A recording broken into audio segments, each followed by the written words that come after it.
Good morning, ladies and gentlemen. This is Dr. B, your Creole Connection, experiencing what I think is a tale of two weather systems.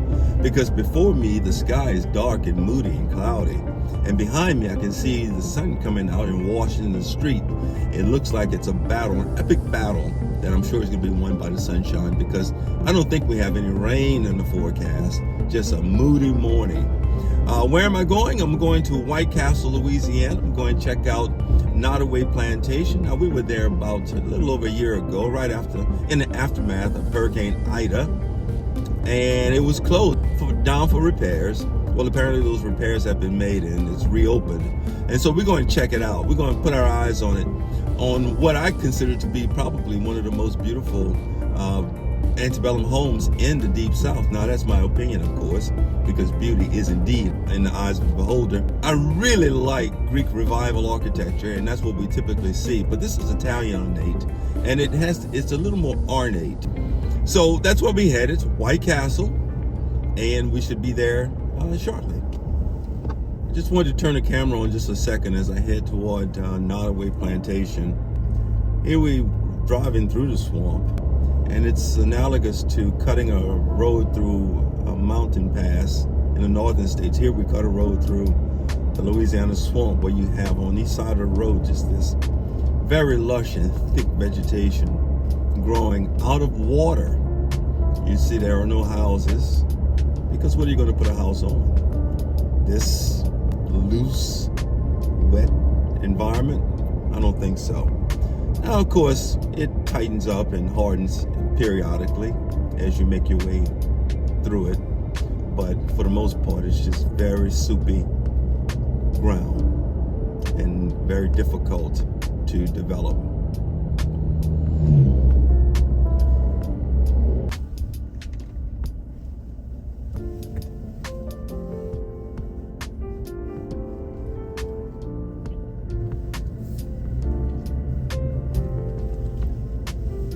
It's amazing when you turn into these properties how you kind of go back in time.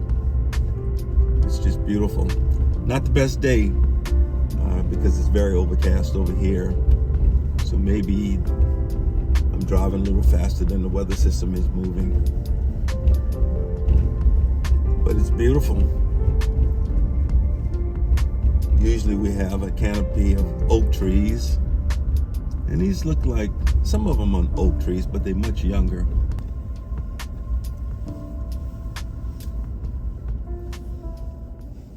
I put my microphone in because it's a little windy. And here we are in front of the Nottoway Plantation property.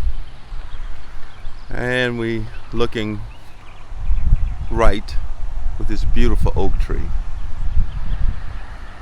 This levee, right beyond it is the Mississippi River, and it's a very moody day. But let's go back and walk through and see if we can get a map so we'll know exactly where.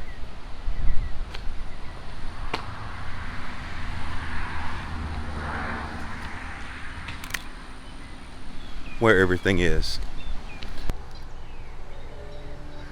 So we waiting for the tour to begin,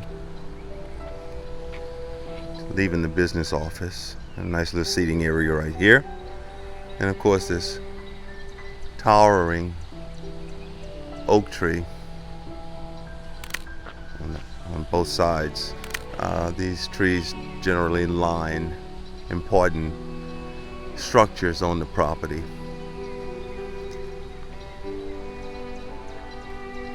These are some of the amenities: cafes, tours, guest rooms, museums, salon, and under the oaks, whatever that means. So we've got a beautiful property.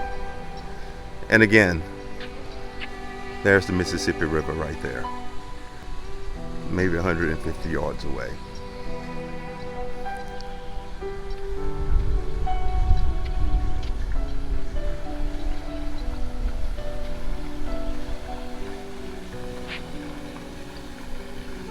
It's absolutely deserted.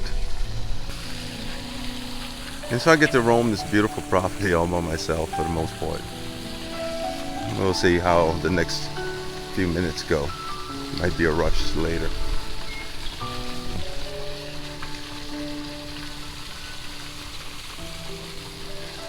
As you can see, the gardens are in bloom, and this is one of the reasons why you don't want to view these properties, in the wintertime, although these are pansies, I think, and they will blossom during the cold weather.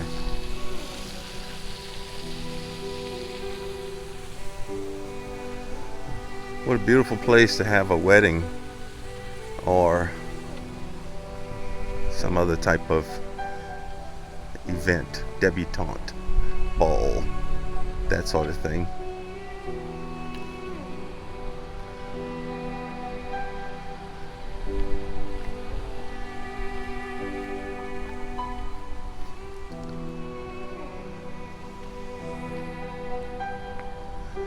And we just walk beneath these crepe myrtles. And we have some tall magnolia trees here on both sides of this portico. Look at that. So,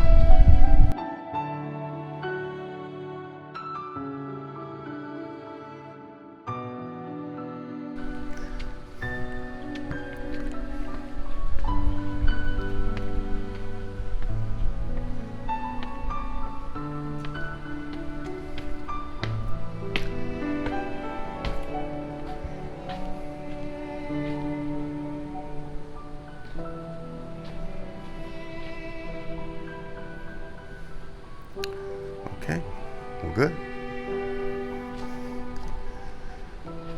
Two rockers on the right, and you sit here and you can enjoy the wrought iron. Is that wrought iron? That's wood. Yeah, wrought iron. Cypress and wrought iron. And we're going to learn a little bit about what makes this property Italianate. And look at that. Just like I said, 150 yards away is the mighty Mississippi River. Now, you got to imagine that when this property was built, there was no levee, and so you were able to see the water straight on.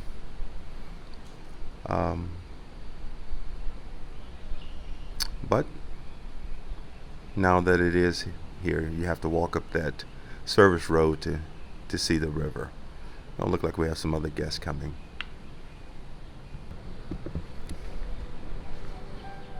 We make our way down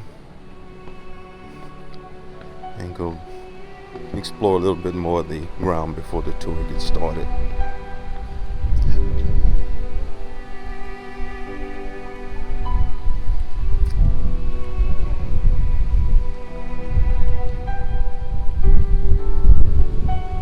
From this vantage point, let's take some nice shots of the house itself.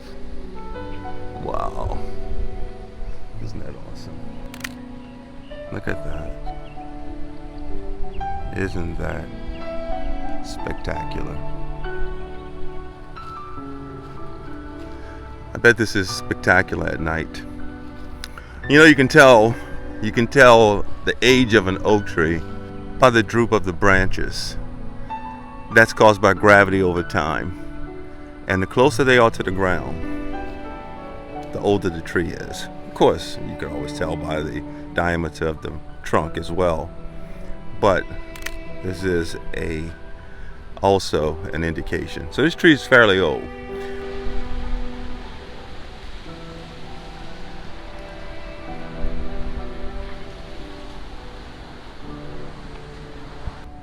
From the porch to the ceiling, it's 15 feet tall and it's very ornate. There we go, and we can see it here. Well, I walked up the stairs ahead of the group and took a seat on this red velvet sofa while the tour guide collected his notes and just waited for the tour to get started. But if you were ever to drive through Mississippi, you'd see nothing but rows of cotton being grown on the side of the road due to the dryness of the soil. So that is the crop he started out with. But eventually, bad weather, bugs like boll weevils put that idea to the side, and everyone was starting to switch to the more lucrative white gold known as sugarcane. Sugarcane best thrives hot, swampy, marshy conditions. Louisiana fits all of those qualifications. Revival, and by the 1850s, Italianate was becoming a very popular style.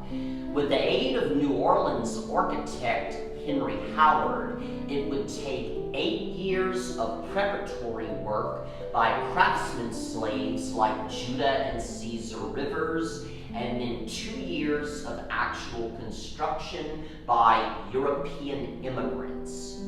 The craftsmen slaves are the ones who would have prepped the materials. They harvested and cut all the virgin cypress wood, made the sheets of glass for the windows, and all 200,000 bricks for the above-ground basement. The city surrenders. They now control the trade not only of what goes on the Mississippi River, but 13 of our southern parishes. John would have been totally opposed to secession, but he's rich. This war's threatening to take all this wealth. John would showcase the beauty of the women in their pastel ball gowns, and today it remains our most popular and photographed route. So it gives me great pleasure to present to all of you the White Ballroom. Beside the fireplaces, silver levers that are used for a call bell system. Wires of pink was Miss Emily's favorite, but there is still some traces of it in the Boussiage friezwork. So you can look up at the ceiling and get a look at it as we enter. Pink would have also been the original color of the French Sèvres china that we have on the table. Trimmed in 24 karat gold, all of this china is hand-painted with a different scene in order to tell a love story. They have doors leading into the other one, and it's likely the girls would have shared not just rooms, but beds as well. Built high off the floor, there were steps or stools to climb into them at night, and beds would have often been stuffed with cotton and feathers, compared to poor lower-income people who used Spanish moss and animal hair. Easily look out, make sure no one entered the rooms at night, for the girls had to be closely chaperoned. So if you think sugar is pretty expensive, look at this. This is a 1 pound brick of tea from China. In the 1800s, this cost $1,000.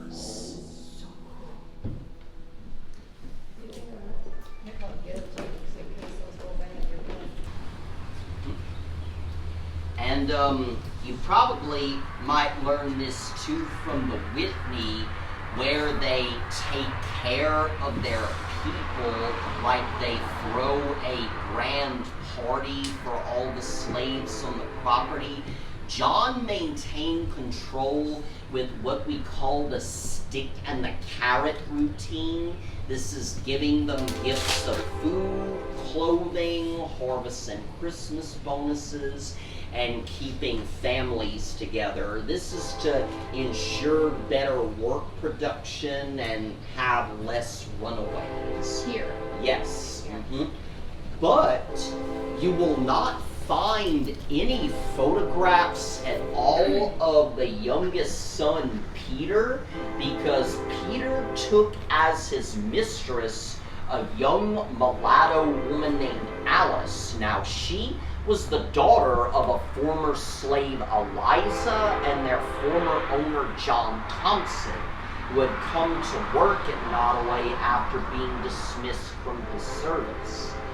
Now, the one thing that really separates Louisiana from any of the other states, if you looked at census maps, we had populations of whites, slaves, and free people of color.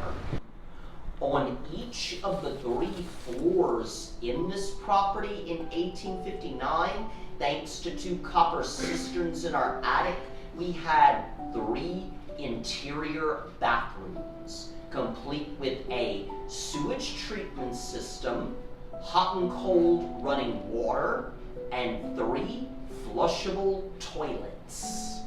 Well, after John's death, the children had a few arguments over their rightful inheritance, and it came down to Emily once again taking care of the property.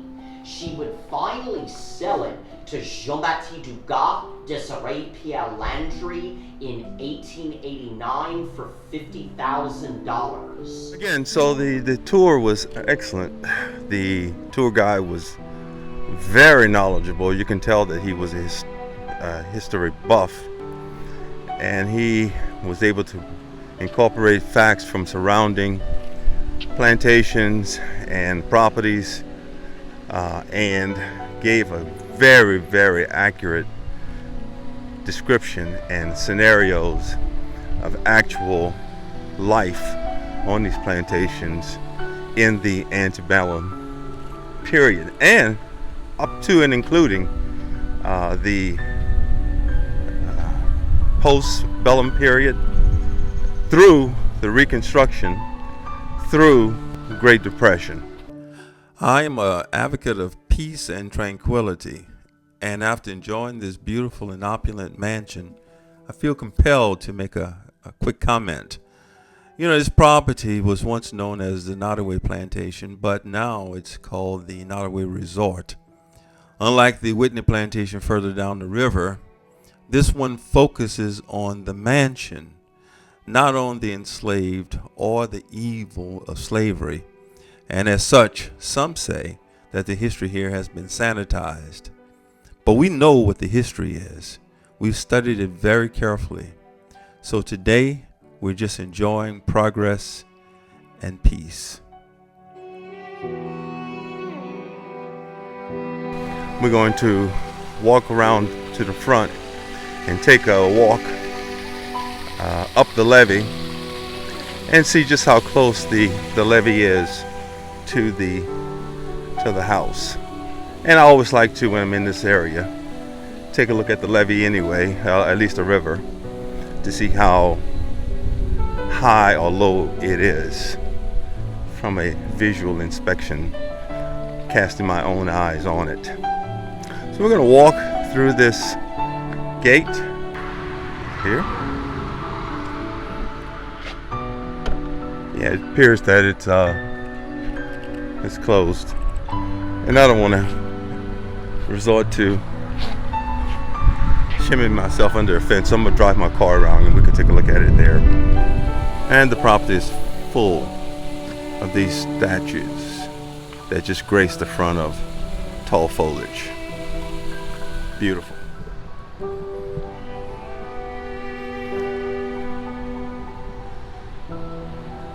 Randolph's, one of the restaurants. Most of the property is just spotted with cottages for rent that you can come by and rent for a very exciting and interesting stay.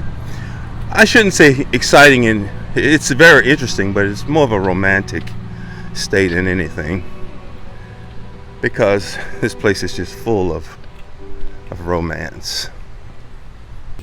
Well, that concludes our visit to Nottoway Plantation. Now, and I tried to find a good restaurant to eat at, but she wasn't very clear, the receptionist. She said they were closed down, and I'm not sure if she meant for the time of day or still in the process of renovations or repairs. It didn't matter because I was more interested in getting back to the town of White Castle and trying to find a little local restaurant there. So let's see if we can do that. So that was a proper tour of Nottoway Plantation. I was here before, as I mentioned, and it was closed in the wake of Hurricane Ida, but it's back. Everything except the restaurants. I didn't take time to go look for another restaurant. I'll just grab something to eat when I get on the highway. But I guess if I had to summarize the visit and the tour in just a few short phrases, I would say that the builder and the residents of Nottoway were probably some of the more progressive plantation owners for their day. But what's really striking, as the historian recounted some of the facts and history of the place, is just how much of a contribution these highly skilled slaves made to making daily life convenient. These guys were geniuses in many cases, from the way they processed some of the sugar cane using innovative cooking techniques to the way that they would actually just make the running of the property, from making of beds to the serving of tea,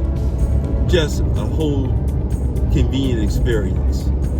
And not to mention, and of course we already know this, just how much of a contribution they made to the decorative aspects of the construction of the property, from some of the millwork to some of the plaster to the wrought iron and cast iron to just the actual construction itself, and the curves and the way that they were able to bend wood to form curved walls.